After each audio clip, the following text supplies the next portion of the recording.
Hey,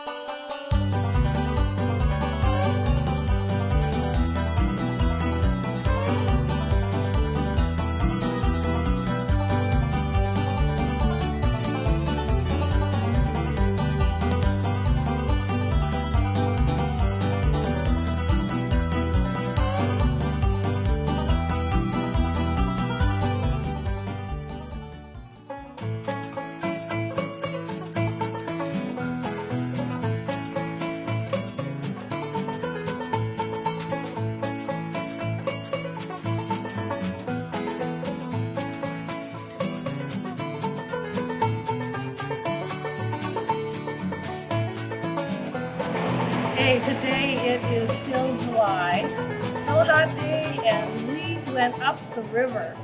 And we're in what town, Jim? We are so far off the jurisdiction, police will never find it.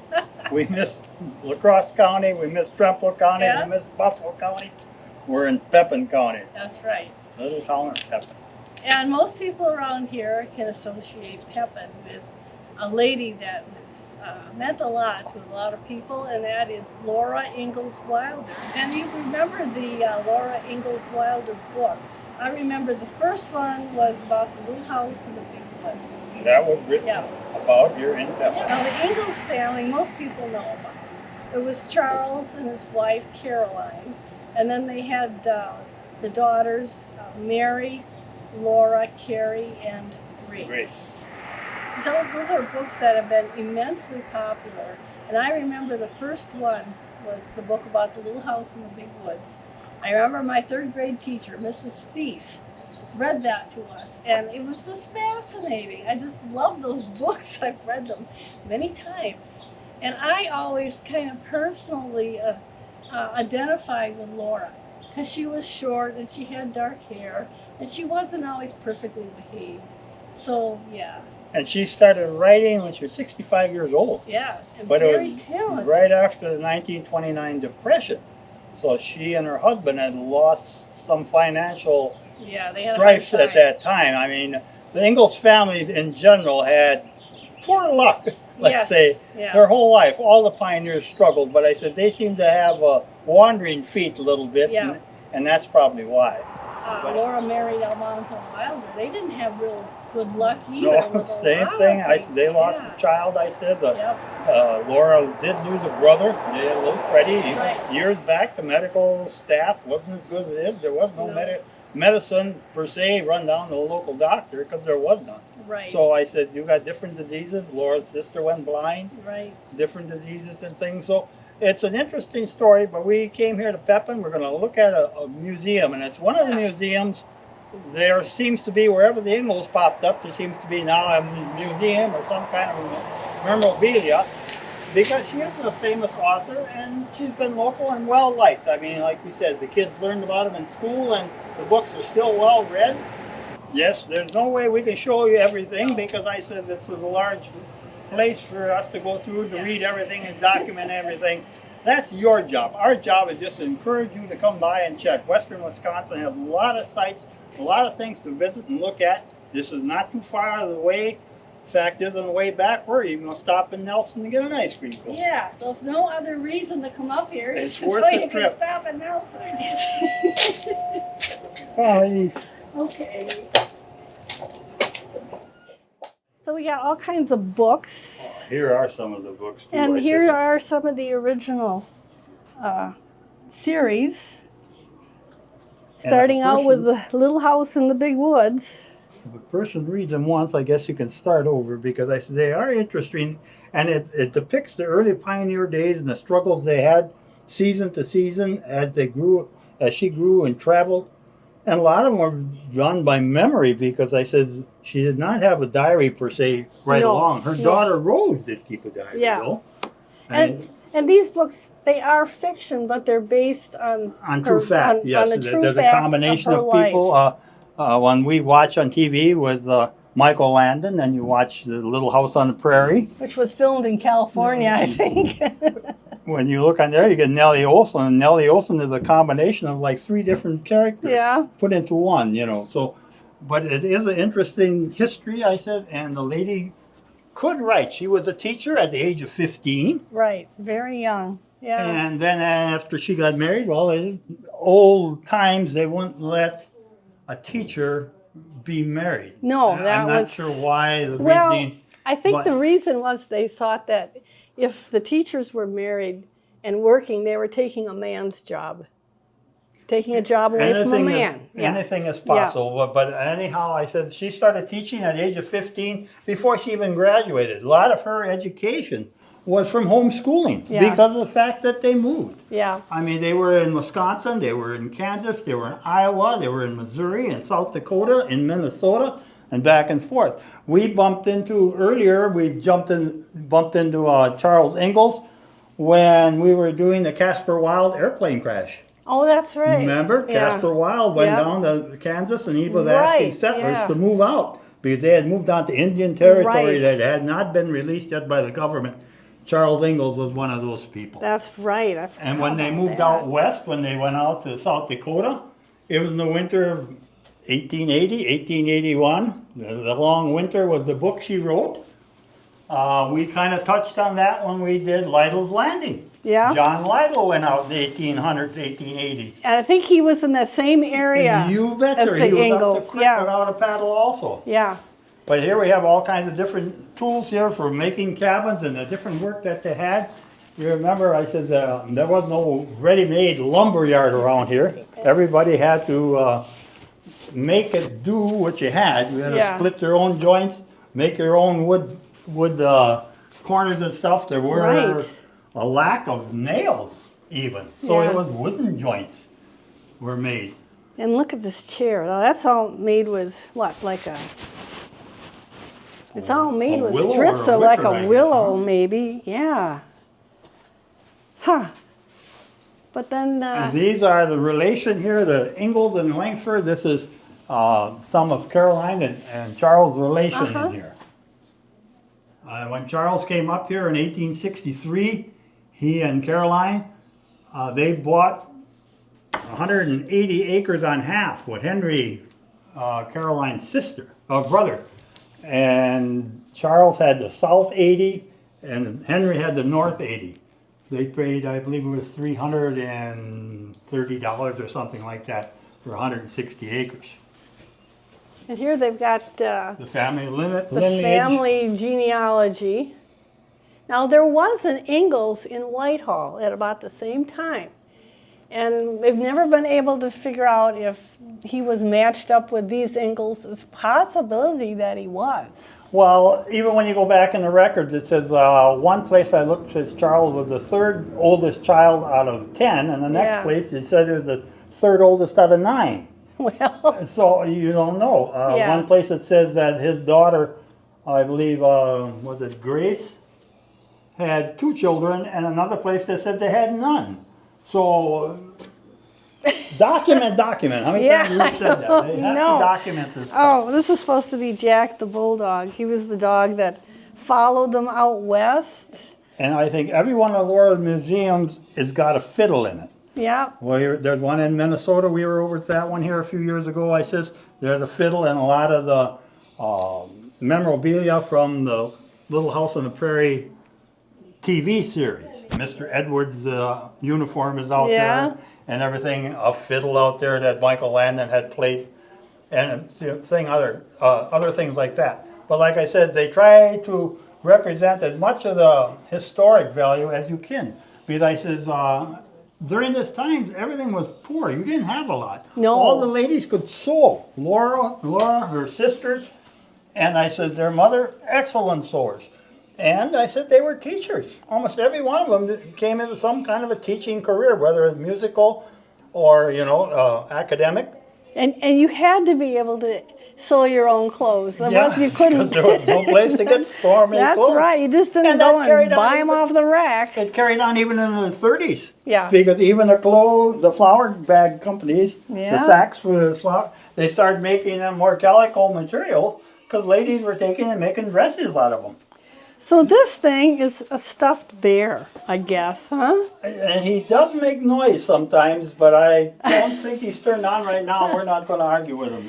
Well, if you've read that book about the Little House in the Big Woods Ma went out to milk the cow one morning, And and it chased them out of was, the cornfield. well, no, it was dark. It was dark in the barn, and she went over, and the cow wasn't getting over. You know, she wanted to get her over so she could get the milk bucket under her, and she slapped her, and she felt it was this furry thing. And what actually it was there was a bear that had gotten in the barn, and she slapped that bear and thought it was the cow. But fortunately, the bears around here are not like grizzlies that, you know, are going to be real unforgiving if you tell them to get over. Well, like I said, there's a lot to see in this museum. They depict some of the early life, and I said what they had basically for a kitchen. I said there's a stove.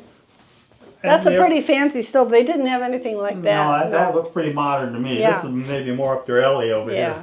Because originally they were cooking off the hearth of the fireplace. Right. Yes. And so getting any kind of a stove, even like this, to cook on, that would have been because Charles Ingalls major. himself must have built 4 or 5 cabins. Even I think when they came here to the Big Woods, wasn't there a soddy?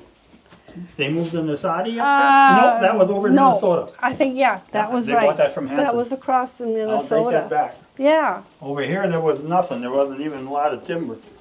But at that time, when she was born in 1867, this area had pretty good amount of trees, apparently. Okay, she was really little, and so to her, you know, being Yeah, she was around, under 5 foot tall. right. So And to when her, it Alonzo seemed like it just went on Built forever. their house there at Rocky Farms. I said, Rocky Ridge. I said he made even the cupboards and everything lower just to accommodate her. Yeah. Yeah, she was a short person. That was why I identified with her. But as you can see, there's a lot of stuff here. They've got a nice gift shop with all kinds of stuff. And there's a lot to see, so you can come up here and spend quite a bit of time. Excellent gift shop. I said it's an easy trip. It's a good road. Right, up by the river. It's a really pretty drive. Oh my gosh, they got a big old. And they've got some covered Native American wagon. stuff depicted here. I said a nice early type wagon. Yeah, look at that. It's very hard to find one of these things still in operating condition. I always imagined you didn't go very far in a day in one of these. I suppose we were talking about that earlier. Maybe 8 miles, maybe approximately, with horses. Yeah. By the time you got saddled up, got everything packed up. And how much could you haul? Your whole life's possessions are inside this little wagon. Yeah. I mean, everything that's valuable, you're trying to haul at one time. Then when you come to the Mississippi River, thank God we were just down in Trempealeau, and they said that maybe it would only came up to the hub. Yeah. In places. Because at that time the river didn't have the lock and dams. The lock and dams were in there, so it's just 16, 18 inches deep. So if you found a little shallower strip, you could get across the river. But other places, they had to attach logs to help float the things across and work their way across that way. But I said, you imagine trying to take all your possessions, and the bigger the family, the more possessions that gets fit inside here. Yeah. So, it was limited. And one of the most exciting parts in the book about when they left to go out west, to go down into Kansas, was they had to get across Lake Pepin. And it was becoming spring. And they had to get across that lake before the ice started to break up. that would make sense. Yeah, and so Pa got them down there, and he got them in that wagon. And I think it was early in the morning, and he started crossing the lake. And it wasn't too long after they got across the lake that they heard this noise, and it was the ice breaking up. So that was really an exciting the thing. early settlers here in Trempealeau, Buffalo County had to cross the Mississippi, and as long as the ice was there, they didn't have to use the ferries because there was no bridges. So I said they tried to save a few dollars wherever they could. I think we touched on that when we were down doing the 7 bridges down there. Yeah? 10 cents to get across, and they'd walk across rather than pay that 10 cents. Well, that was a lot of money. You betcha. And this shows they did some commercial fishing up here in Pepin. What did it say they were fishing for? Just anything they could catch, I guess. And yeah, it doesn't look like they were fishing clams like down on the cross. No, these are clam rigging. The gill nets here, and I said, so apparently for fish and not clams. But they've got several rooms here. And oh, here's a nice picture of one of those old steamers that used to go up and down the Mississippi. That's a smaller paddle one. boats I said before, the locks and dams, that was the main transportation. Right. They had to stop here ever so often to load wood. Yep. The early settlers came here, that was their job. Chop some trees and stack it down by the river. And the boat captains would come, they'd load up the wood, they'd leave a few coins there. Thank you very much. And next time we come by, we'll stop by again. That was how my ancestors came up the river on a steamboat to La Crosse. And they got there in 1853, and there were 3 houses in La Crosse at that time. They were probably wondering, what did we get ourselves into here? When Charles and the family arrived over in South Dakota, I said, train I just went through, and they were putting up line shacks, the surveyor shacks. And Charles got a job for $50 a month to maintain that shack, because they said, what happens is the train company would build up a building so the workers would have a place to stay, and being there were so few trees, the buildings would disappear. Yes. So they had to keep somebody in it to make sure that the building would be there, so when the workers got there, that they'd all be able to be housed and fed. And that was why they ended up spending that first winter out there in South Dakota in the surveyor's house, which is still there. If you go out to De Smet, they still have that surveyor's house out there. So, and like we mentioned here earlier, I said their older sister Mary here lost her sight when she was 14 years old. Yeah. Now in the book it says scarlet fever, but it was some medical term I can't remember. Well, they aren't really certain what happened. Well, they figured everybody could identify with scarlet fever, so that's why they said that's what it was. But she went on to become a teacher. I said herself, I said that she was very instrumental in helping other students learning how to cope with blindness. Yeah, Mary lost her sight. Caroline, or this was her mother, Caroline. This is the daughter. This is, let's see. Sweetie.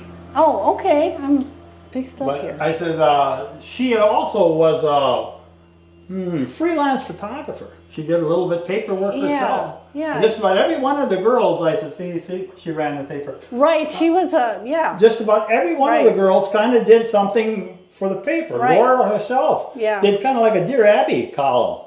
She wrote, it was in an agricultural paper. She wrote Alonzo a column. and Laura's daughter, also Rose, worked for the paper. And she was real instrumental in helping them get going when they're doing these books. She helped with the editing.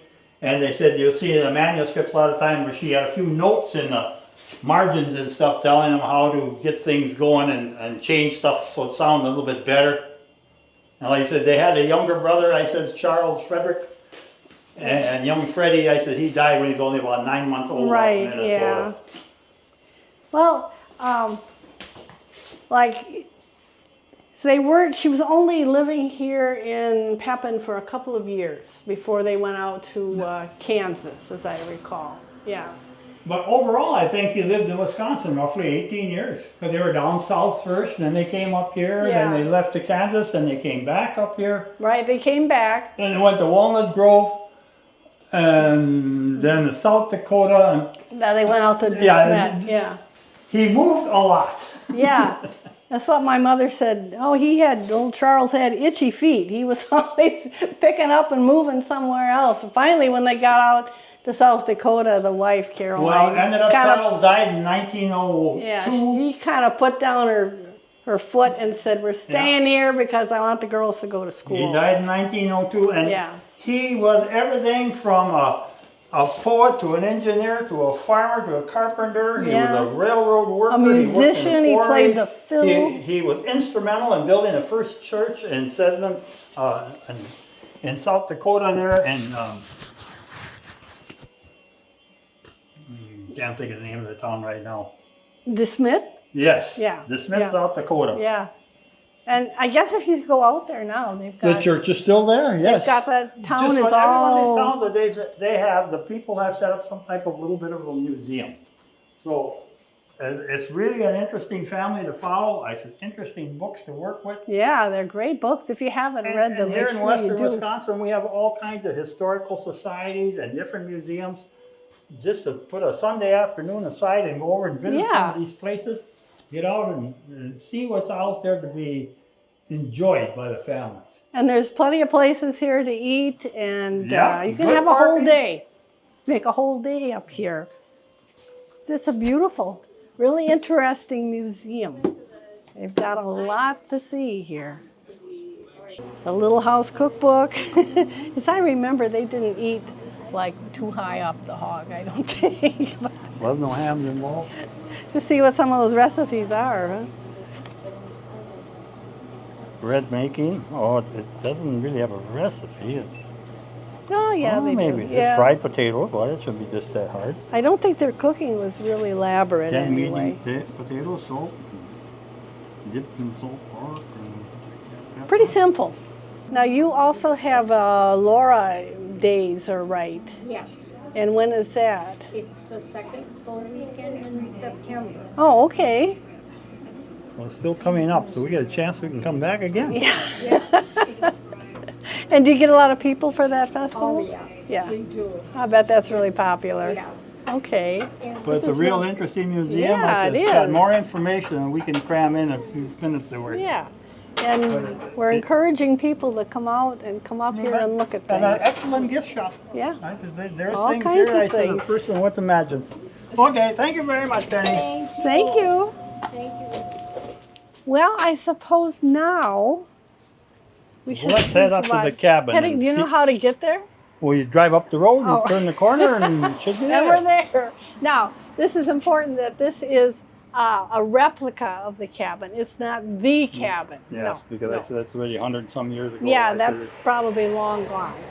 But this is the first book in the Laura Ingalls Wilder series when she was living up here in Pepin in what she called the big woods, which since she was a little kid, it probably did seem like a big endless woods, and maybe it wasn't. But She was 65 when she started writing, so Yeah. it's not exactly, but like I said, in the Depression they lost a few coins, so Yeah. this is one way for them to get back on their feet. But I said, we'll go up to the cabin now, we're going to look at that, and remember, it's on private property, don't litter, and Oh, we yeah. don't need to see somebody's name scratched on the wall No. that Billy was there with his girlfriend or whatever else. That's I right. said, respect this, it belongs to someone else, and we'll see you up there. Okay. Now we are just taking a little side trip here in Pepin. As you can see, Pepin is right on Lake Pepin. And it's a pretty good sized lake. It's a natural lake. It's not man-made like most of them are in this part of Wisconsin. And if you're flying between Minneapolis and like La Crosse, you always know where you are. You look down and see Lake Pepin. It's big. Look at that chair. Boy, that's a good sized one, isn't it? We're going to be seeing them. I don't even know if they haven't found it yet. And this is where the train comes through. There's the lake. And in the books, when Mary and Laura would come into town, into Pepin, from the cabin with their parents, that was such a big thing as they would go down by the lake. And one story was how Laura, she saw all these little pretty pebbles there on the edge of the water, and she was collecting them, and she kept putting them in her pocket. Well, when it got time to go back, she went back with her parents, and she had so many rocks in her pockets that the pocket fell apart. The bottom went out of it, and she was so upset. So now we're headed to the cabin, and Jim said it's 7 miles out of town, and we are still.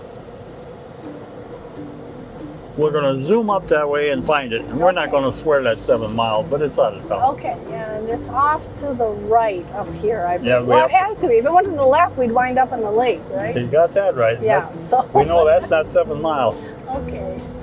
Well, this looks like an old depot, doesn't it?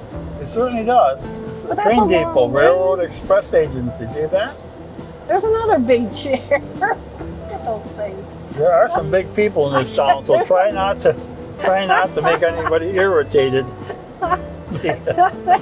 Apparently, yeah, there's some really big people. They send some of these guys out, they'll step on you like a bug. And is it on a county road, or do you know what It's double C. We'll see. Oh, okay. Okay. So what you have to do is turn on double C and head east. Do not head west because you'll wind up in the lake. There's another one of them big chairs here. I said, There's another big chair. Holy cow. there's some big people in this town. I guess this county, it's a very small county, but they must grow people really big, huh? Apparently. Now the reason in the book, and I've read too, that Charles Ingalls packed his family up and took them by covered wagon down into Kansas was he thought that this part of Wisconsin was just getting too crowded, that there were too many people moving in, and he liked to hunt, and he thought the hunting was going to go right downhill because there were way too many people. And that's why they moved out of Wisconsin and went down into Kansas. Now the books, like I say, are fiction, but they are based on the family's true story. And in the books, after they left Kansas, it has them going to Minnesota. But in reality, after they left Kansas, they came back to Wisconsin for a couple of years. And then they went farther west. Yeah, they went to Minnesota for 4 years. They Yeah. were in Iowa for a while, came back to Minnesota. Then they finally, Charles' sister, got a lead on station master over in South Dakota. Where they were building the railroad, wasn't You it? betcha, it was for Yeah. the railroad. And he had to come over there almost immediately to obtain that job, but it paid $50 a month. So it was really a good paying job back then. So he got that job, and then later the family moved out there too. And so when Charles took this job with the railroad, $50 a month, that was big money. Well, Charles died in 1902, but his wife lived for another 20 years. So I says, she and Mary, being blind, stayed with them. Yeah. So to make ends meet, they rented out an extra room at the house, and then Mary and Caroline would make fly nets for the horses in town and sell them in town to help make ends meet and keep expenses, from overwhelming them. Yeah. But that was the income that they made while they lived out there after Charles' demise. And by that time, Laura and her husband Almanzo had moved down into Missouri, Mansfield, Missouri, and they had a farm down there. And that was where they stayed. That was their home. They lived there with their daughter Rose, and Laura died when she was 90. I think she died in, 1957, I think? Yes, she died in 57. Yeah, she was quite elderly by then.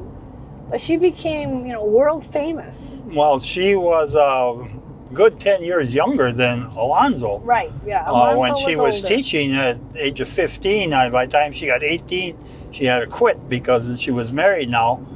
And they said his age was always kind of questionable. They figured maybe it might have been a little fibbing involved because he was trying to homestead some land and you had to be 21 to homestead it. So someplace, they said the records didn't quite jive on the age, but it didn't make no difference.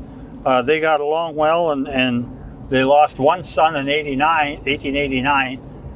But I said, they went on, and I said their daughter, Rose, also was a writer, and she wrote a lot of books. I said you could see them on the web.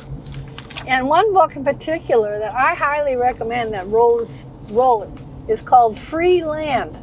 And it is a story about a young couple out in the Dakotas that are trying to homestead. And it's an exciting book, and it rings true. So she called it the Big Woods. And I don't know, did they do timbering up here? Did it become not a big woods after a while when it got timbered off? I don't know. Do you know, Jim? No, we don't know. I said document. How many times we tell people they got to document this stuff? Write it down. We're not sure what the timber situation was up here. they built log cabins, so I said they must have had some type of logs, some type of timber. Yeah. I read those books to my boys, and they loved them. They're great books, and she had a real simplistic way of writing, and she described things very well. And I think she got that talent because after her sister became blind, she kind of became Mary's eyes, and she was always describing Mary, what she was seeing, what the sunset was like, or what the flowers were like. So as time goes on, I guess things change, but the smarts stayed there. I said the girls were well educated for their time, I said, and they wrote well for the paper and in these books. And it was very important to their mother, Caroline. She was really insistent on good education. That was very, very important to her.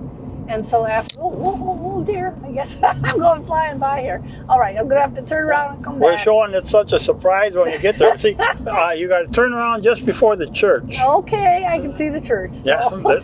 So when you see the church, you already are too far on County Seat.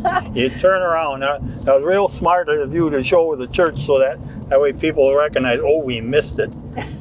Well, people that ride along with Mary and I for Name That Road, they know that sometimes we miss our destination and have to go back. So this shouldn't be a surprise. We're just checking if everybody else knew where they were. Now, like we said, this is not the little house in the woods.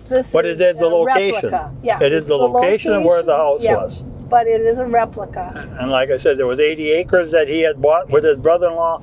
He had the north 80 and he had the south 80 of this 100. They paid $350-some, I think, for this piece of land over here in 1863. Let's read this sign first. Okay, this is the sign that they have here at the little house wayside.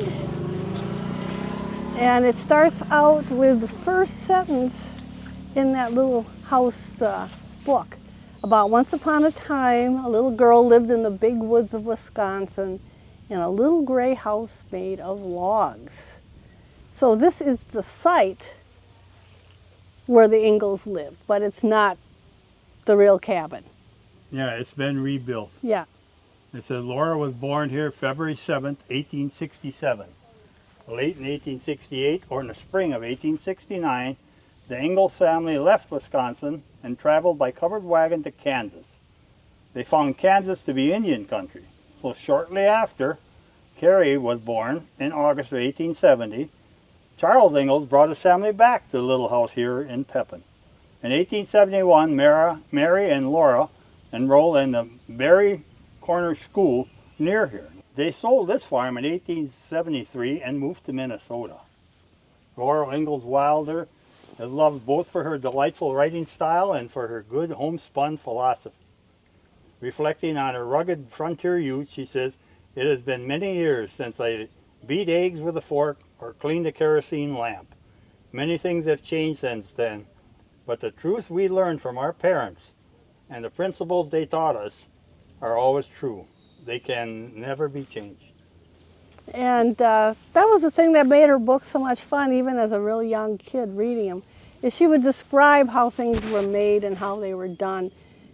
They were in detail, but simple detail, and it was fascinating. Well, the first house here, the first story of the house in the big woods, I said, basically covers 1 year, from the fall until the next fall, of their struggle to survive over winter, how they had to preserve crops and the crops that they planted and how they saved them and preserved everything here for the winter famine, you might say, because there wasn't no local grocery store you could run and buy this stuff. Run down to the corner, down to the Quick Trip. Quick Trip wasn't handy yet. So no. We had to run down there. So I said, this cabin is well kept up. It's on private property. I said, don't leave any litter or mutilate stuff or whatever you're going to do. We're going to check if there's a few windows on here. But here's the chimney, which of course is not authentic, but probably looks like what a well-made chimney would have looked like. Yeah, it strikes us as something you would see from the CCCs of the 1930s. Yeah. The limestone and the mortar stuck in there. It sure looks like the work you see in Pearl Park even, on their chimney. And if you see that there's branches all over up here, it's because they had a big storm last night. Just last night, so I suspect nobody's gotten around yet to try to tidy up the place a little bit. A few windows on this side. Good cedar shakes, but they're starting to show their age. But there's one thing about cedar: if they get wet, they swell, so they get tighter. So it still holds the rain out, but it's going to need a new nail or two here one day too. But and you said that when you put on cedar shakes, it takes 2 nails? 2 nails to each little board. Oh my goodness. Yeah, so there's a lot of hammering. I know when I talked to Paul Walsky, he was kind of our philosopher and historian there for the Glencoe area. He said his grandpa, when they were building the St. Joseph Church in the Glencoe Cemetery, there was a traveling guy came from the Winona heading to Eau Claire, and he heard the hammering. They were putting on cedar shakes, and he came and said, "If I give you a hand here, could I get lunch?" They said, "Certainly." So he got on the roof, and he was an alien along, and the guy fell off the roof and got killed. Oh my gosh.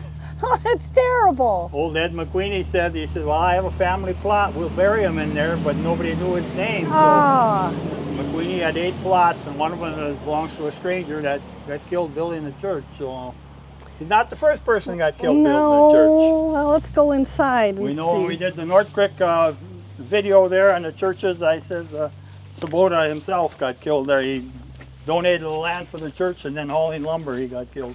Yeah, I heard he fell into the mill pond. I don't know if that's true or not. But That happened on the wagon. Fancy doorknob made out of genuine wood. Yeah.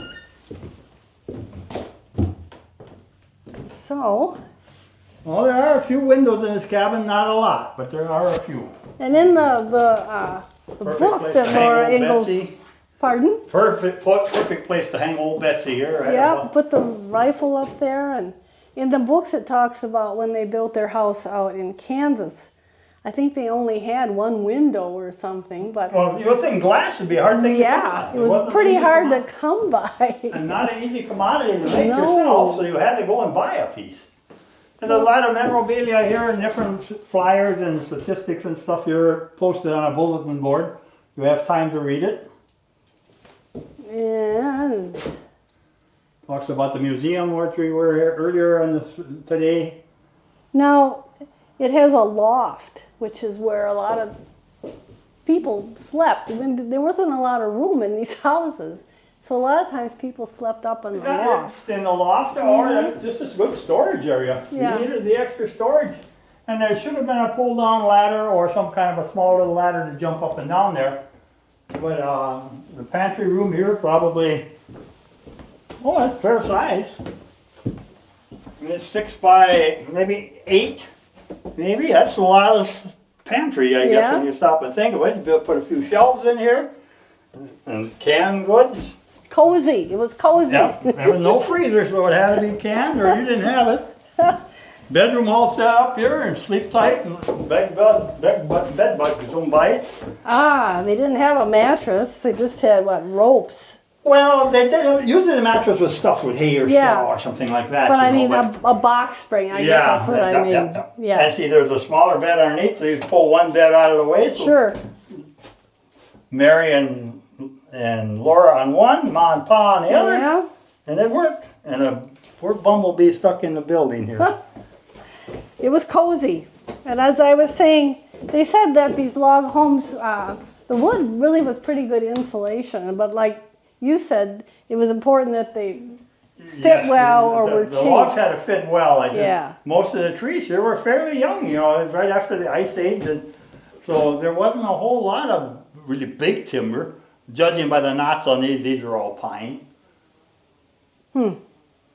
And pine wouldn't have been common here on the hill, but like I said, we don't know what the original cabin was built out of for timber. It could have been built out of oak or willow or whatever tree was handy up here at the time. And another one of her books, I think it was the one when they were out on the prairie, they talked about, at first they just had a dirt floor, just a packed dirt floor.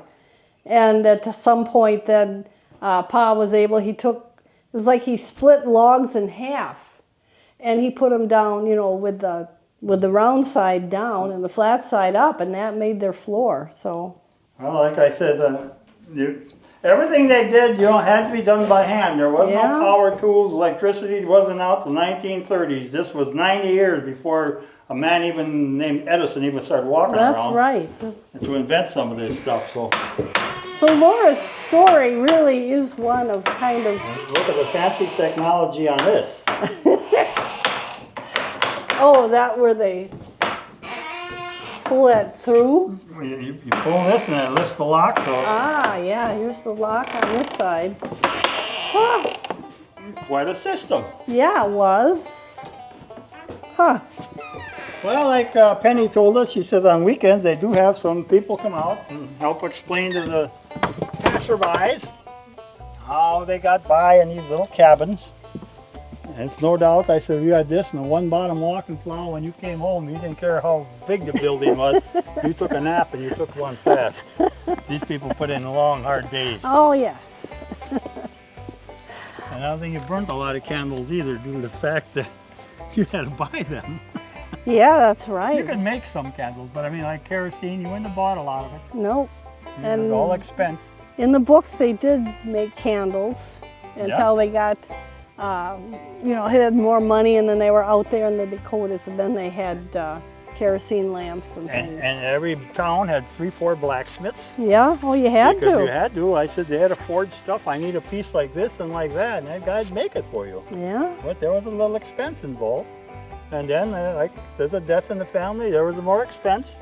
Sometimes they were buried here, out on the farm, out on the prairies, because there was no local cemetery, there was no town. After a while, they started going to town, but yeah, they had to via stone and get everything else lined up. Yeah. There was no morticians until the Civil War, basically, so they could bring some of the soldiers home. Otherwise, you're kind of right where you stayed. So, an interesting little trip, but if you want to take a little drive one day for a Sunday, this is really a nice place to go. It's nice and peaceful and quiet. And if you haven't read Laura's books, do so. Yep. And one of the most exciting of the books is the one, The Long Winter, where they were out in De Smet during this terrible, terrible winter of 1881. Well, even the Native Americans advised Charles to take his family and head to town. Yeah, they said every so often we get a bad winter, and they said this is going to be it. And it was. Yeah. I think they said it started to snow in, was it October? Yeah, early in the... And it snowed through the end of April. Yep. So it was like 7 months. The town ran out of food. One of the guys that helped bring grain to town was Almanzo. Yeah. And they took the grain, they used it to eat. They didn't use it for planting crops, they used it to eat because the whole town was going in famine. Yeah. Trains couldn't get through. Right, they were pretty much getting close to starvation. So there's a lot of interesting books out there by Laura, and she's, her life kind of patterned what was going on in the United States. I mean, the way that people were moving west and yeah, because the land in the Dakotas, I think for $15, they bought 160 acres. Trying to homestead and homestead it out and see if it works. In some places they made it, some places they didn't. That's why when some of these shows that we document things, that may not be 100% right, because the first person could have been just a speculator. He bought land and sold it to somebody else. Somebody could have lived there 3 years, 4 years, went bankrupt or died, and someone else took over. So we cannot say 100% this is the first person that was here of European descent. We're not positive, but we do the best we can.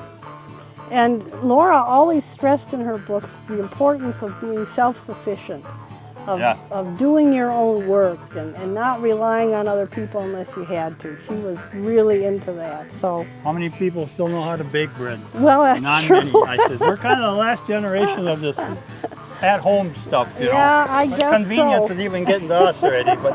But yeah, people have to learn how to do things themselves, because if we don't, I said it's going to get bad someday. What would happen if we've had already? Where electricity will go off for an hour or two. You go someplace, oh geez, the light, oh yeah, there's no current. Yeah. There's no water in a faucet because the pump can't start. We're pretty vulnerable, actually. So when you stop and think of it, I said, we are not so advanced that I said, we can't end up right here back in the cabin days. In 1 or 2 days, we're out. There's no supplies to the grocery store. you better have a little bit preserved or something saved on a shelf a day or two of some kind of canned goods, because times can still get tough in a hurry. Yeah, they certainly can. Well, with that, Nancy, I think maybe we should wind this one up. I think so. And we'll see what happens. We got to go to Nelson because there's ice cream and we got Right. a block of cheese. That's one good thing about coming up here is we can get to go to Nelson And and have Nelson ice Creamery cream. is worth the stop even if it's a rainy day. You bet. Till next time.